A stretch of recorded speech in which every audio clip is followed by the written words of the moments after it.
할렐루야. 크게 하나님 앞에 영광의 박수를 돌리겠습니다. 예수님은 그리스도 모든 문제 해결자입니다. 예수 그리스도를 깊이 생각합시다. 로마서를 강의하면서 많은 좀 걱정을 했습니다만은 의외로 이 복음의 비밀을 잘 또 이해하고 기뻐하시는 분들을 보게 됩니다.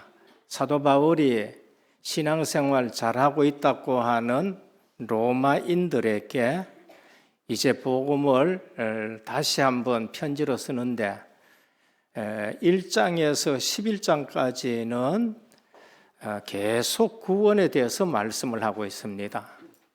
설교 길다고 생각하지 마시고 로마서의 1장에서 16장까지 전부 메시지입니다. 그런데 1장에서 11장까지 뭘 말씀하느냐? 계속 구원을 얘기합니다. 계속 구원을 얘기해요. 12장에서 16장까지는 뭐를 얘기하느냐? 구원받은 하나님의 백성의 의무에 대해서 말씀을 합니다. 우린 복음을 강조하다 보니까 어떤 말을 하느냐? 그리스도는 윤리와 도덕을 얘기하려고 오신 것이 아니다라고 말씀을 합니다. 맞습니다. 그리스도는 윤리, 도덕 때문에 오신 거 아닙니다. 복음 때문에 오셨고 우리를 구원하시기 위해서 왔습니다. 그런데 사도 바울은 복음 얘기하고 나서는 반드시 윤리, 도덕을 얘기해요. 그 도덕과 윤리가 뭔가? 이 세상에 말하고 있는 윤리, 도덕보다가 차원이 다른 하나님 나라의 윤리, 도덕을 얘기합니다. 그래서 우리가 복음을 잘못 깨달으면은 엄청난 실수를 하는 거지요. 그래서 저는 11일 한 주 동안에 계속 예수 그리스도의 복음을 말씀합니다. 왜 그런가 하면은 예수를 믿는데 은혜로 우리가 믿고 은혜로 구원받아요. 근데 삶에서 복음이 안 되면은 진짜 이 복음으로 답이 안 나면은 구원받아 놔놓고 불신자가 하는 염려, 근심, 걱정과 불신자가 당하는 거 그대로 당합니다. 왜 그런가 하면은 복음으로 순간순간 결론을 안 내기 때문에 그래요. 증거대라. 그래서 제가 한국에 이단이 많다는 것은 복음을 지금 잘 모르고 있기 때문에 그렇다. 그리고 평소에 말하는 거 보면은 은혜로 구원받았는지는 모르지만은 지금 이분은 복음을 하나도 못 누린다. 평소에 이런 얘기합니다. 남편 없는 사람이 자식복도 없다고 얘기하는데 내가 또 그렇다 이런 얘기를 해요. 그게 누가 하는 얘기입니까? 그건 불신자들이 하는 얘기예요. 불신자가 하는 얘기. 복음은 그런 게 아니에요. 복음은 하나님이 아브라함을 불러놓고 너는 복의 근원이 될지라고 말씀했어요. 너로 한 민족을 이루게 해갖고 너로 모든 민족이 구원을 받게 하려 하심이라 그랬어요. 모든 민족이 아브라함 때문에 복을 받고 나 때문에 복을 받는다는 거예요. 그런데 남편 복 없으면 내가 복 있어가지고 남편 바꾸면 될 거 아닙니까? 내가 자식 복 없으면 내가 복을 받아가 자식을 바꾸면 될 거 아닙니까? 그런데 그럼 뭐를 얘기하느냐? 복음을 지금 모른다는 거예요. 복음을 몰라가지고 자꾸 다른 말을 해요. 내 팔자야라는 그런 얘기는 절대 성도가 쓰는 말이 아니에요. 재수 없다? 그거는 성도가 쓰는 말이 아니에요. 그래서 복음을 잘 모르니까 이단에 빠지기도 하고 복음을 잘 모르니까 눈 뜨면은 오늘 왜 살고 이래 되는 거예요. 그래서 성경에는 복음 가진 자 때문에 한 민족이 살게 되고, 복음 가진 자 때문에 가정이 살게 되고, 복음 가진 자 때문에 다른 민족이 사는 거예요. 모르면 어떻게 하느냐? 복음 가졌다는 것 때문에 그거는 놓쳐버리고 상처 주고 상처받고, 그러니까 교회 와가지고는 있으면 마귀가 그냥 완전 판을 치고 다니는데 영적 사실을 전혀 모르는 겁니다. 얼마나 사도 바울이 가슴에 탔는지 복음을 가지고 11장까지 쓰고 삶은 3분의 1 정도만 얘기해요. 그러니까 교회 오시면은 계속 복음 듣기를 축원합니다. 그리고 나서 그 복음의 힘을 가지고 그 다음에 뭐 하느냐? 내 삶이 복음 안에서 나오는 삶이 돼야 돼요. 우린 복음은 받았는데 놔두고 뭐를 붙들고 있지요? 율법의 의를 붙들고 나를 보고 율법의 의를 가지고 다른 사람을 보는 거예요. 다른 사람 보는 그 율법의 의 가지고 내 적용해 보면은 나도 지옥 가고 저 사람도 지옥 가요. 그리스도의 의를 가지고 보면 내가 치유되어지고 다른 사람도 살리게 되는 거예요. 그래서 사도 바울이 뭐랄까? 그리스도의 의, 로마서의 핵심이 뭔가? 그리스도의 의. 그거를 믿음으로 말미암아 의롭게 되는 줄 믿는다라고 말씀을 합니다. 오늘 우리 은혜교회 모든 성도님들, 로마서 11장 마지막에 이제 구원에 대해서 말씀하는데 오늘로서 구원의 확신가기를 주님의 이름으로 축원합니다. 구원에 대해서 제일 잘 정리하신 분이 누군가? 저는 칼빈 목사님이라고 봅니다. 성경을 봤는데 칼빈 목사님이 구원을 가장 잘 정리했어요. 첫째, 인간은 전적으로 부패했다는 겁니다. 구원 얻을 만큼 깃털도 없다는 거예요. 전적으로 부패했다는 거예요. 구원 얻을 만큼 아무런 요인이 없다는 겁니다. 그래서 로마서 1장에 이방인도 죄인이고 2장에 유대인도 죄인이고 3장에 모든 사람이 죄를 범하였으며 하나님의 영광에 이르지 못하더니 그랬어요. 그러면 어떻게 되느냐? 하나님이 무조건 선택했다는 거예요. 그래서 하나님이 소명하기 전에 누구를 불러요? 선택한 자를 부르십니다. 하나님이 선택했기 때문에 하나님이 우리를 부르시고 이 자리에 온 줄 믿습니다. 그게 구원이에요. 그러니까 구원 앞에는 우리가 다른 말 할 필요 없고 계속 감사만 나와요. 구원을 안다, 그냥 감사만 나오는 거예요. 무조건 선택했는 사람에게 하나님 뭐 하느냐? 구원받고 보니까 다 구원받은 게 아니에요. 우리가 아무리 전도해도 오늘 말씀처럼 선택 안 된 사람은 계속 불평하고 원망하고 복음을 안 받아요. 내가 설명을 잘못해서가 아니라 구원받지 못할 사람은 아무리 해도 안 됩니다. 제한 구속입니다. 구원받는 데는 숫자가 제한이 되어 있어요. 선택된 자가 구원받는데 얼마는 구원받고 얼마는 못 받는 거, 그 성경에 그대로 나와 있습니다. 그리고 뭐냐? 불가항력적인 은혜를 베푸셔요. 선택받은 자들도 그저 체질이 예배 가기 싫다, 중직 맡기 싫다, 그러면서 율법의 의 때문에 걸려가 넘어지기도 하고. 왜 시험 든지 압니까? 그리스도의 의를 놓치고 율법의 의를 붙들기 때문에 시험 들고 넘어지는 거예요. 딴 거 없어요. 시험 들 때 왜 시험 드냐? 율법의 의를 붙들고 있는 거예요. 율법의 의. 그리스도의 의를 붙들지 않고. 그래서 체질 자체가 우리가 어떤 체질이냐? 아담의 죄성을 가지고 있기 때문에 은혜 받는 자리에 가기도 싫고 예배 드리기도 싫고. 그래서 하나님 뭐 하세요? 불가항력적인 은혜를 베푸시는 거예요. 그래서 어떤 분들은 복음의 맛을 보고 기뻐가지고 나오는 사람이 있는가 하면은 이마 체질이 안 돼가지고는요. 그러면 하나님은 어떻게 하느냐?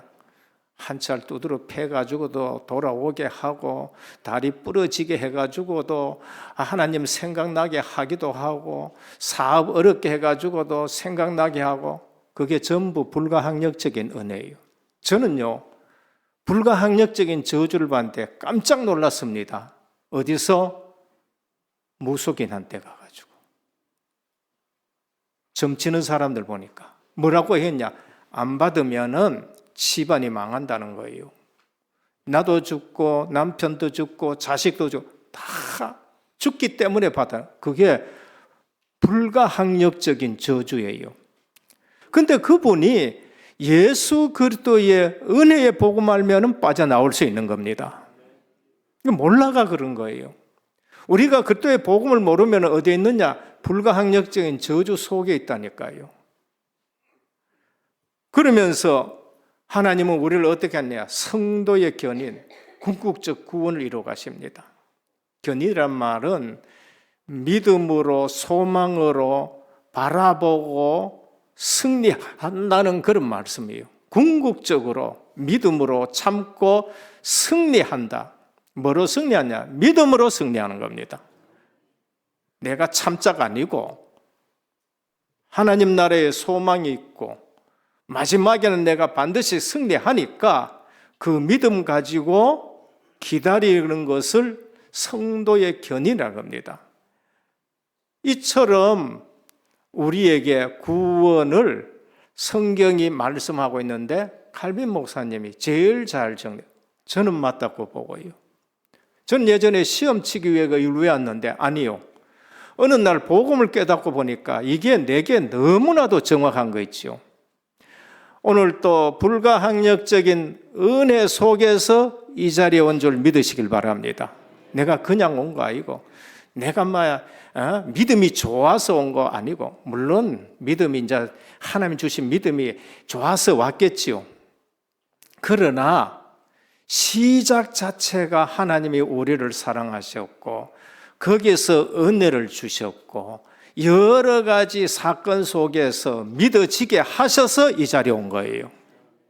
그러니까 우리가 구원에 대해서 제대로 아셔야 됩니다. 근데 이 5가지가 어디를 바탕하고 있느냐? 기초가 뭐냐? 하나님의 절대 주권이에요. 절대 주권입니다. 하나님이 그 기쁘신 뜻대로 행하신 거예요. 이거는 누구도 간섭할 수도 없고 누구가 이거를 패할 수도 없을 만큼 하나님이 절대 주권 가지고 있어요. 그러면 여러분들이 망할 수 있어요? 없어요? 망할 수가 없어요. 망하는 것처럼 또 생각하고 있네. 망할 수가 없어요. 그래서 사도 바울이 로마서 8장에 뭐라 그럽니까? 하나님을 사랑하는 자, 그 뜻대로 부르심을 입은 자들에게는 모든 것이 합력하여 선을 이루느니라. 때로는 내가 실패했고 때로는 내가 넘어졌고 때로는 원망했는 것까지 가지고도 전부 합력하여 선을 이룬 겁니다. 그래서 뭐라 그래요? 누가 하나님이 우리를 위하시는데 누가 우리를 대적하리요? 누가 우리를 송사하리요? 누가 우리를 정죄하리요? 누가 우리를 예수 그리스도의 사랑에서 끊으리요? 환난이나 핍박이나 적신이나 칼이라 그 어떤 피조물도 우리를 예수 그리스도의 사랑에서 끊을 수 없느니라 그래요. 하나님의 사랑에서 끊을 수 없다니까요. 그럼 구원이 어디서부터 오는 거예요? 하나님이 나를 사랑해서 오는 거예요. 그래서 하나님이 세상을 이처럼 사랑하사 독생자를 주셨으니 누구든지 저를 믿는 자는 멸망치 않고 영생을 얻게 하려 하심이라 그랬어요. 그 사랑을 누가 끊을 수가 없어요. 그럼 구원을 제대로 체험했다 그러면 하나님이 나를 이처럼 사랑하기 때문에 나도 그 사랑 가지고 그러면서 이웃도 사랑하고 형제도 사랑하고 미워할 수가 없는 겁니다. 그런데 복음 놓치면 어떻게 합니까? 미워지는 거예요. 내가 이 사람 미워지면은 저 사람이 알아요, 몰라요? 모르는 것 같지요. 저 사람이 미운데 해봐요. 안 통해요. 왜? 영과 영은 겉으로 드러나는 것 가지고 그거 안 통해요. 그래서 우리는 영의 사람이 되어야 되는 거예요.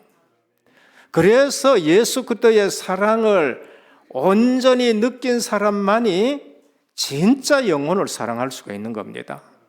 오늘 또 로마서를 통해서 하나님의 구원이 내게 진정으로 믿어지기를 주님의 이름으로 축원합니다.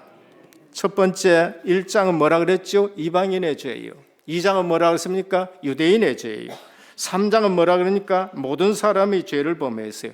4장에 그래서 아브라함이 행위로 구원받지 못하고 믿음으로 구원받았다는 거예요. 5장은 뭐라 합니까? 아브라함이 하나님과 화평을 누린 것처럼 우리도 똑같이 하나님과 화평을 누리자는 겁니다. 6장은 뭐랍니까? 이제는 그리스도 안에서 죽어붙고 그리스도 안에서 내가 다시 살고 나도 부활 생명을 가졌다는 겁니다. 7장에 그런데 구원받아 놓고 내가 지금 갈등하는 것이 뭐냐? 왜 그런 갈등이 오느냐? 육신을 갖고 있기 때문에 거기서 오는 갈등이다. 그럼 8장에는 어떻게 합니까? 딴 거 없어. 그런즉 그리스도 예수 안에 있는 자에게는 결코 정죄함이 없다. 선언돼야 돼요. 결론 내야 돼요. 그리스도로 끝내시길 바랍니다. 생명의 성령의 법이 죄와 사망의 법에서 너를 해방하였음이라 그랬어요. 내가 해방받았는데 다른 사람 자꾸 얘기하지 말고, 내가 해방받았는데 다른 사람 정죄하지 고 다른 사람 괴롭히지 말고. 9장에 뭐라 그럽니까? 그러면은 선민 이스라엘은 왜 실패했느냐? 딴 거 없어요. 그리스도의 의를 안 붙들고 율법의 의를 붙들었단 말이에요. 그러면 10장에 뭐 합니까? 10장에는 예수 그리스도 이름밖에 부를 수가 없어요. 딴 거 부르면 안 돼요. 누구든지 예수 그리스도 이름을 부르는 자는 구원을 얻으리라. 방법은 예수 그리스도밖에 뿐이에요. 마음으로 믿고 입으로 시인해서 구원을 얻느니라. 그러면 한 가지 또 의문 나는 게 있습니다. 그러면 하나님의 언약하더니만은 그 언약은 그러면 폐하졌느냐? 유대인은 선택했다 했는데 폐하졌느냐? 아니다. 결코 아니다. 폐하진 게 아니다. 오히려 유대인이 안 받아가지고 어떻게 됐어요? 이방인으로 가가지고 이방인이 구원받는 축복이 지금 넘쳐나고 있다. 그리고 이방인이 넘쳐나는데 그거 보고 유대인이 이제 또 예수 믿게 된다. 그래서 결코 패하지 않았는데 증거가 뭐냐? 나다. 나를 봐라. 내가 베냐민 집하고 내가 유대인이다. 패했냐? 안 패했다. 남은 자가 있다. 엘리야를 봐라. 엘리야가 하나님 앞에 이스라엘을 고소했었습니다. 내밖에 없습니다. 택한 백성이 이래 됐는데 내밖에 없습니다. 하나님, 그만 나 죽겠습니다. 얘기했어요. 대부분 이렇게 신앙생활을 합니다. 그러니까 하나님 뭐라 그러십니까? 남은 자가 있다. 7,000명이 남아있다고 말했습니다. 유대인에게 그 약속이 폐해졌느냐? 폐하지 않고 나를 봐라. 내가 유대인이요 베냐민 지파인데 남은 자가 있고 아직도 그들을 통해 가지고 하나님이 일하신데 그 언약은 절대 폐하지 않는다. 안 되면은 이방인에게 축복이 쏟아져 가지고 그게 넘쳐서 유대인들 복음시킨다는 겁니다. 오늘 앞으로 우리 통해서 유대인까지 복음화 될 줄 믿으시길 바랍니다. 이걸 언약으로 잡으셔야 돼요. 그래서 오늘 첫 번째입니다. 우리의 신앙은 언약 신앙이 되어야 돼요. 딴 신앙이 되면 안 됩니다. 하나님은 우리에게 언약을 주셨어요. 우리는 뭐 신앙이 내가 열심히 하고 그러고 하는데 물론 많이 들어서 알긴 합니다. 그러나 철저하게 언약 신앙 되기를 축원합니다. 철저하게 언약 신앙이 돼야 돼. 언약이 뭐냐? 처음에 엄청난 언약을 주셨습니다. 하나님의 형상대로 지음받은 인간에게 바로 복을 주셨어요. 그들에게 복을 주시되 생육하고 번성하고 땅에 충만하고 땅을 정복하고 다스려라. 엄청난 복을 주셨어요. 그리고 뭡니까? 동산에 있는 모든 실과를 먹어라. 중앙에 생명나무와 선악을 알게 하는 나무도 있는데 생명실과를 먹고 모든 것 다 먹어라. 그러나 선악을 알게 하는 나무는 먹지 말라. 행위 언약입니다. 먹어라, 먹지 말라. 언약이 어렵냐? 모세가 말했어요. 안 어렵다는 거예요. 이 말씀을 너희가 하늘에서 가서 가지고 내려올 거냐? 바다 넘어서 가져올 거냐? 그럴 필요가 없다. 이 말씀이 너 곁에 있고 내 입에 있고 네 마음 속에 있다고 말씀했어요. 언약이 안 어렵습니다. 먹어라, 먹지 말라예요. 행위 언약입니다. 그런데 놓쳤어요. 왜 놓쳤느냐? 마귀 말 듣고 놓쳤어요. 우리가 왜 지금 자꾸 신앙생활이 힘드냐? 하나님의 말씀을 놔두고 사회 나가니까 믿음 없는 사람들 말을 자꾸 듣는 거예요. 아까도 얘기했지만은 남편 복 없는 사람이 자식 복 없다 하더니 내가 이 꼬라지는, 그건 누가 한 얘기예요? 그 전부 예수 믿는데 원래도 뭐 삼재 있다 하는데 나는 뭘 조심해야 되겠다. 그 뭘 얘기하는 거예요? 전부 세상 사람들 불신자가 하는 말이잖아요. 오늘 꿈이 뭐 어떤데 오늘 일진이 뭐 우리를 어떻게 합니까? 그러니까 갈등하는 것이 제가 보기에는 성도들이 은혜로 구원 얻는데 전혀 그 복음을 잘 모르고 있어서 많이 속는다는 거예요. 얼마나 단순합니까? 먹어라, 먹지 말라. 근데 그거 하나를 못 지키는 거예요. 왜? 사단의 말에 속아. 그래서 하나님이 즉시 복음을 동원합니다. 왜? 언약 놓치면 바로 저주가 떨어지거든요. 너는 땀을 흘려야 먹고 살 것이고 네가 밭을 갈아도 거기에는 엉겅퀴가 나올 것이고 그리고 너는 흙으니 흙으로 돌아갈지라. 하나님 앞에 바로 심판이 임하는 겁니다. 하나님의 말씀은 변치를 못해요. 너희는 흙으니 흙으로 돌아갈지라 하면은 우리가 다 흙으로 돌아가야 돼요. 그럼 방법은 뭐예요? 새로운 언약을 주셔야 돼요.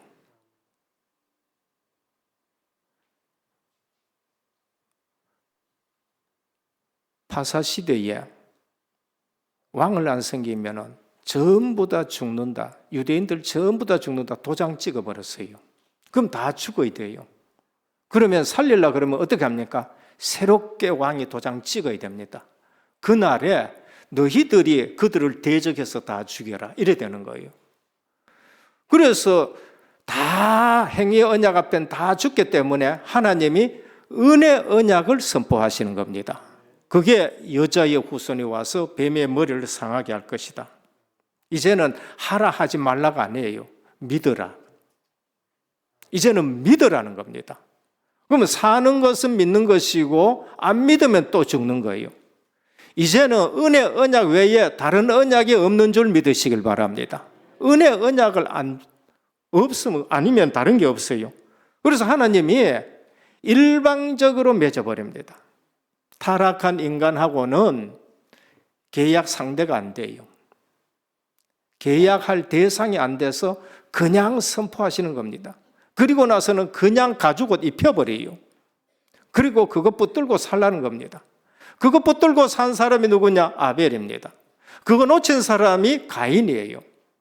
누가 더 정성 들여서 예배 드렸을까요? 가인이 더 정성스레 예배 드렸어요.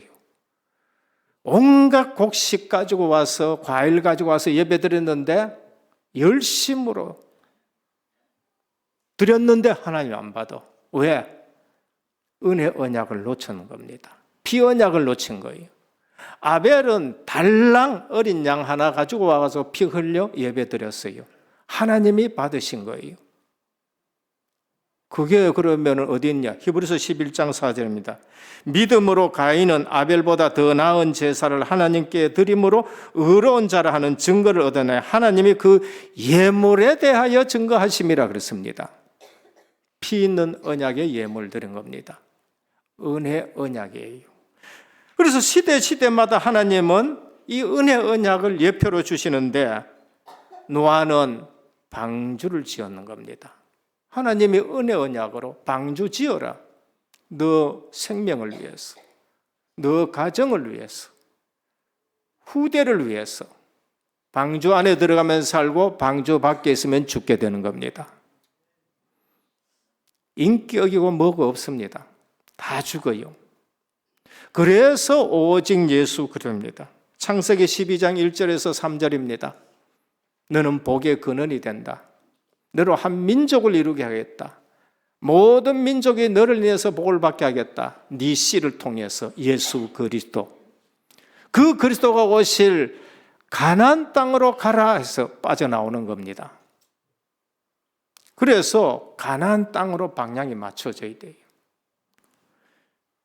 어느 날 포로 시대가 되었는데 처녀가 잉태하여 아들 낳을 것이니 그 이름을 임마누엘이라 하라. 그렇게 말씀하셨습니다. 시대마다 하나님이 그리스도의 예표를 주신 거예요. 실물이 오셨습니다. 실체가 오셨습니다. 우리가 보니 우리가 보니 아버지의 독생자의 영광이요. 우리가 보니까 그리스도시요 살아계신 하나님의 아들이십니다. 네가 복이 있도다 그랬습니다. 오늘 구원이 뭔지를 확실히 아시고 절대 흔들리지 마시고 내가 누리는 복음이 상처 주는 것이 아닙니다. 내가 가진 복음이 상처받는 것이 아닙니다. 둘 다가 지금 잘못하고 있는 거예요. 로마에 있는 이방인 성도도 잘못하고 다음에 유대인 성도도 지금 잘못하고 있다는 거예요. 오늘 우리는 이 복음을 가지고 내가 뭐를 해야 되느냐? 믿습니다. 성령이 오셔서는 하나님이 나와 함께 계시고 성령이 오셔가지고 우리 은혜교회에 함께 하시고 성령이 오셔서 전도 선교 세계 복음화 하는데 성령 또 하나요, 믿음 또 하나요, 주도 한 분이요. 모두가 한 몸 되는 거 원냈습니다. 그래서 깨닫지 못한 유대인 뭘 붙들고 있느냐? 율법의 의를 붙들고 있어요. 율법의 의가 붙들면은 우리는 시험 들고 넘어지고 반드시 그거 붙들고 있습니다. 오늘 또 율법의 의를 이루신 예수 그리스도만 붙드시기를 축원합니다. 그래서 두 번째입니다. 우리는 약속의 계승자가 되어야 됩니다. 사도 바울이 뭐라 합니까? 율법이 폐해졌는데 언약이 폐해졌느냐? 아니다. 나를 봐라.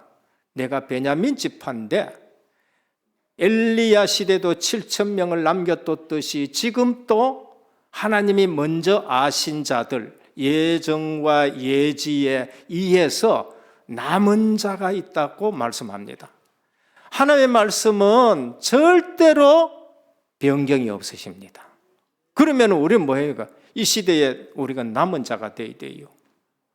그래서 출애굽 시대에 남은 자가 있었어요. 이 복음을 알고 전달하는 자, 요게벳입니다. 자녀들이 다 죽는 시대에 모세를 키우면서 창세기를 다 기록할 수 있을 정도로 전달한 거예요. 그랬는데 그 모세가 그 복음을 가지고 출애굽의 역사를 일으키는 겁니다. 그 당시에는 그 아무것도 아닌 것 같았어요. 그냥 얘기해 주는 건데. 근데 복음의 역사는 이처럼 크다는 거예요. 오늘 이 시대에 우리 모든 성도님들이 언약의 전달자가 되시길 바랍니다. 뭐 큰 회사 해가지고 내가 하나님 앞에 그 놔두고 언약 전달자가 돼야 돼요. 언약 전달자. 사사시대에 한나가 깨달았습니다. 나실인이 아니면 이 시대는 안 된다. 나실을 붙들었어요. 사무엘이 태어났습니다. 언약 전달자가 됐어요. 다윗에게 기름 부었습니다. 성전을 세웠는 거예요. 엘리야 시대 얘기했습니다. 포로 시대에 남은 자가 있습니다. 다니엘과 세 친구입니다. 바사 시대에 남은 자가 있었습니다. 모르드게와 에스더입니다. 다 살려냅니다. 우리는 자꾸 일 때문에 시험 들고 일에 빠지고 하는데 그거는 다음이고 언약의 계승자가 돼야 돼요. 내가 언약 하나 전달했는데 나라를 바꾸기도 하고 왕들을 상대하기도 하고 성전 짓는 일들도 일어나고 하는 겁니다. 우린 자꾸 가시적인 데 속습니다. 가시적인 데 속지 말고 내가 가진 이 복음이 전달되어지는데 내가 계승자가 되고 내가 그 언약을 제대로 받아야 되는 거예요. 신약 시대입니다. 그리스도와 12제자, 12제자밖에 안 남았어요. 사도들을 통해서 남은 사람이 몇 명이요? 120명이 마가다락방에 모였습니다. 그런데 그 120명이 언약 전달자가 되고 계승자가 되어가지고 세계 복음하는 겁니다. 오늘 은혜교회에 여기에 모인 우리 성도님들만 언약 계승자가 되어도 세계 뒤집을 줄 믿으시길 바랍니다. 확신하셔야 돼요. 지금은 교회 문 닫는 시대가 되었습니다. 지금은 종교 통합주의 시대가 되었고 다원주의 시대가 되었고 혼합주의 시대가 되었습니다. 이 시대에 우리는 언약 전달자가 되어야 돼요. 우리 후대들은 언약 계승자가 되기를 축원합니다. 언약 전달자가 되고 언약 계승자가 돼요. 그거보다 더 큰일 하는 사람이 없습니다. 조용하게 언약 하나 제대로. 오늘 이 말씀 붙들고 여러분들이 깨달아졌다. 저는 행복한 전도자가 되는 거예요. 저는 행복한 목회자가 되고 여러분들도 오늘 모든 생각들이 복음에만 초점 맞춰지기를 축원합니다.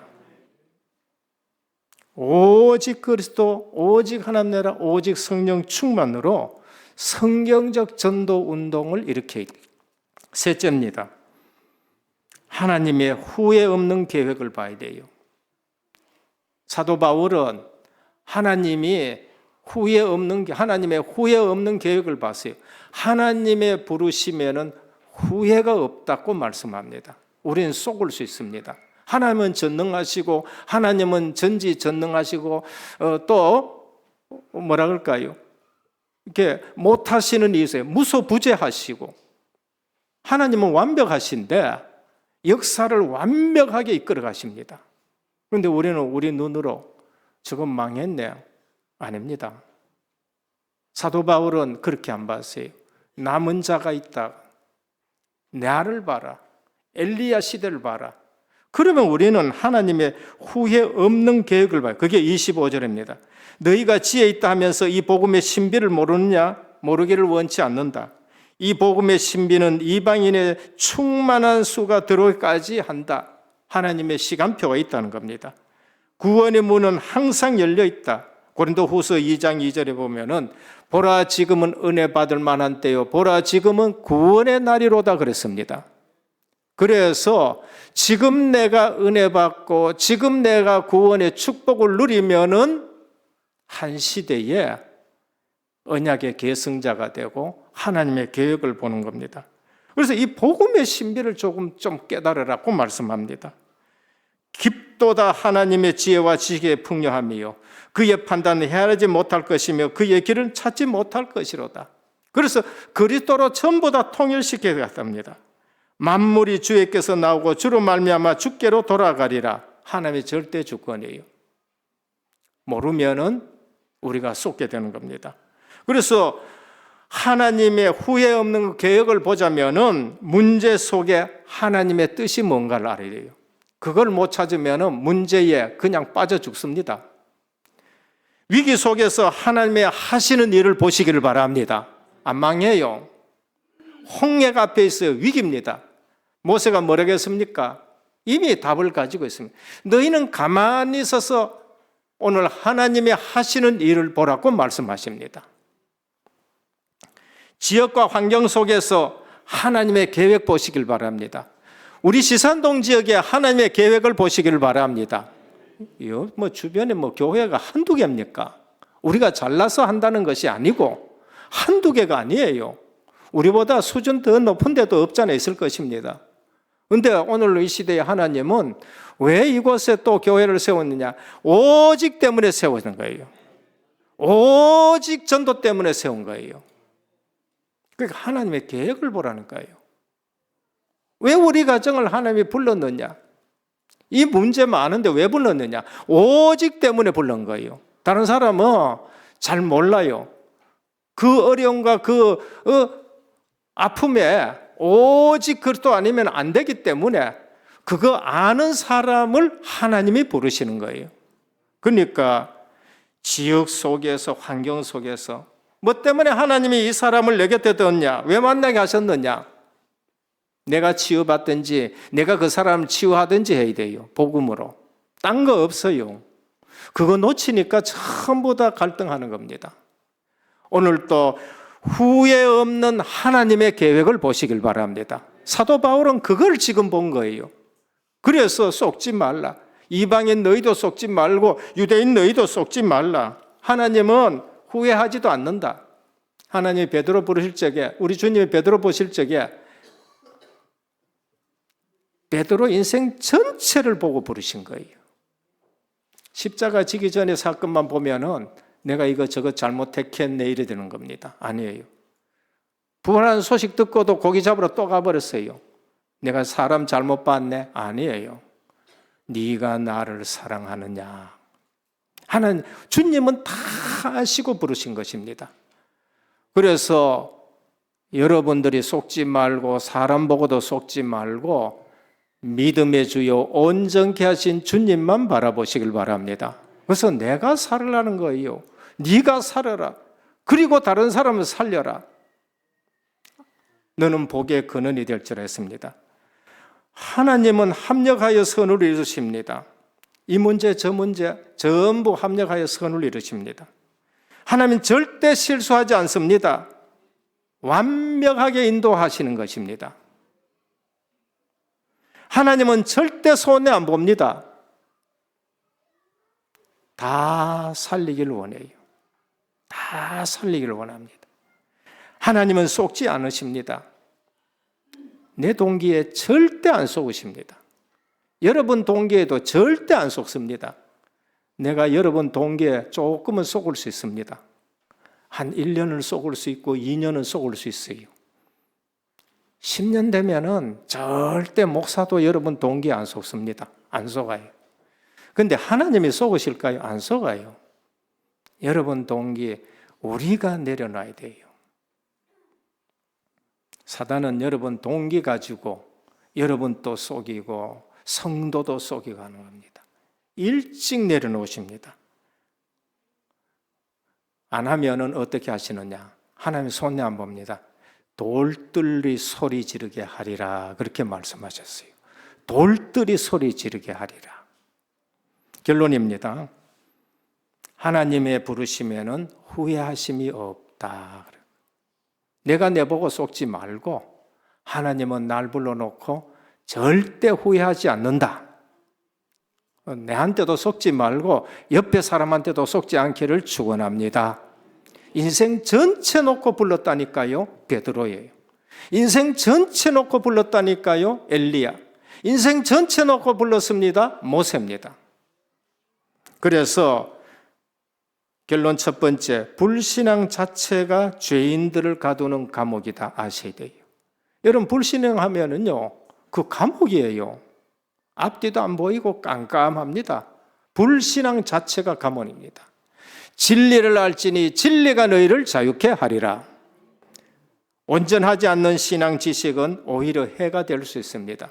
그래서 말씀을 깊이 묵상하고 내 것으로 만들어요. 그냥 피상적으로 단어만 듣지 말고요. 단어만 듣지 말고. 세 번째, 깊은 지식은 겸손으로 인도하고요. 옅은 지식은 교만으로 인도합니다. 그래서 복음의 깊은 비밀을 너희가 알아라라고 말씀합니다. 오늘 또 11번째 구원에 대해서 말씀합니다. 은혜교회 와가지고 복음 몰랐다 하는 거 내 책임이 없으니까 에스겔서 3장에 그 핏값을 찾는다겠는데, 여러분들 정말 구원받고 확신 가지고 하나님의 사람의 의무를 다하는 천국 백성으로 살아가기를 예수 그리스도 이름으로 축원합니다. 하나님 감사합니다. 하나님의 부르심에는 후회가 없다 하셨는데, 오늘 또 언약 되시는 그리스도의 의만 붙들기를 원합니다. 오늘 또 우리는 언약의 계승자로 살아가게 하여 주시고 언약 전달자로 살아가게 하여 주옵시고 하나님의 계획을 보는 저희들 되게 하옵소서. 예수 그리스도 이름으로 간절히 기도드립니다. 아멘.